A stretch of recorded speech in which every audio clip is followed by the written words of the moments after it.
কাগজ সত্যি না থাকলে আমার কোনো চাওয়া পাওয়া নেই। কাগজ সত্যি যদি থাকে তাহলে আমি অবশ্যই খাবো। এখন দেশবাসীর উদ্দেশ্যে কি বলতে চান? প্রবাসী ভাইয়ের কাছে আমার অনুরোধ আর দেশের ভাইয়ের কাছে আমার অনুরোধ, আমার লিগে একটু সাপোর্ট করবো। আমার বাপদাদার অর্থ সম্পদটা যেন আমি নিতে পারি।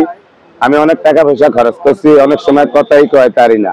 কারণ আমার বর্তমানে 1 টাকাও খরচ হয় না, একটা কাগজ কলম কিনুন লাগে না, যাইতে গেলে কোনো রকম লস ভাড়া লাগে, সব আমার চাঁদপুরের ভাইয়েরা দিতে আছে, আমার 1 টাকাও খরচ হয় না।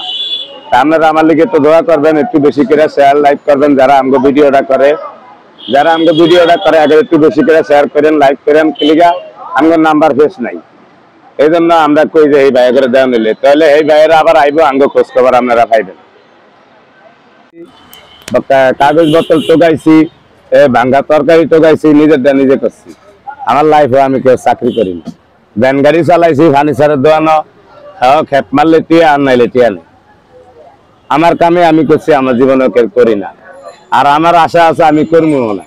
আমি যাবত করি অন্তত বুধবার আমার বেয়ার করলো, নিজের দেখ কর্ম দরকার চাকরি না করে আমি রিক্সা চালাম, তো কোনো সমস্যা নেই। আমি রিক্সা চালাইলে টিয়া আম আরো বেশি, আমি সবাই চিনি। ভ্যান করিয়া সিএনজি ড্রাইভার, ভ্যান ড্রাইভার, রিক্সা ড্রাইভার তারা খাইতো, অনুদান আমি নেই না। হয়তো আমি কাস্টমার বেশি আইয়ে এলিগে আমিও আবার আপনাকে 30 জন যে বেশি খায় আমার, 30 জন যে ডেলিভারি খানা খায় আপনাকে সিলাই খায়, নাম হরে আমার। আপনারা যদি কাস্টমার না চিনাইতেন, হেট না করতেন, তাহলে এরা চিনতো না, আইতো না, তো বেচা কিনে হইতো না, আমিও খাওয়াই পারতাম না। আপনারা চিনানে অনেক অসহায় মানুষ আয়া খাইতো আরে। যেমন আপনারা 30 জন, আপনাকে বাড়াতে 30 জন রাহনে হয়, 100 জন হয়, 200 জন হয়, 300 জন হয়, 800 জন হয়, 50 জন হয়, ব্যাকে দেয় না, রাখলে কি আর হইতো নাই। এই জন্য কিছু কিছু কাম নিজের বুদ্ধি খাটাই করতেই একটু আমার হইরা হইরা থাকতে দেয়। আমার দিয়ে একজন লোক আছে, হেরা একটু লাড়ালাড়ি করে, আমি মশলা টসলা মিলিয়ে দেওয়া যায়। হেরা লাড়ালাড়ি করে, হেরা সব কাম কাজ করে, মানে আমারও একটু শরীরের আসান আগে কিছু নাই। আর বাইরে লাগে যখন দেখছি আপনারা রাগারাগি করতেন, এসম রাগারাগি করতাম। আমরা লগে 10 জন আইলে 2 জন আইতো উল্টাটা কম লেগে, যেমন এই যে গোস্ত সলমান না এই আছে সামনে আপনারা তার মরে যাবেন না গিয়া, যেন রিভিউটা অনিলিয়া দিতে হইবে। আমরা আগে জানতে চাইছি না আপনারা কই যাইবেন গিয়া।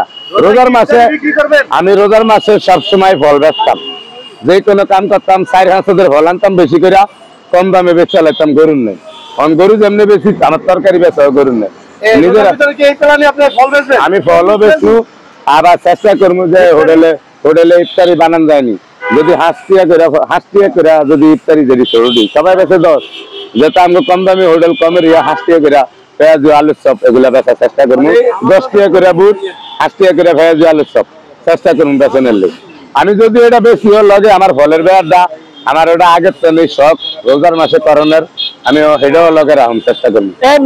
বেচা কিনে হয়েছে ভোর 6টার টনে, সকাল 8টা পর্যন্ত নতুন রাস্তা।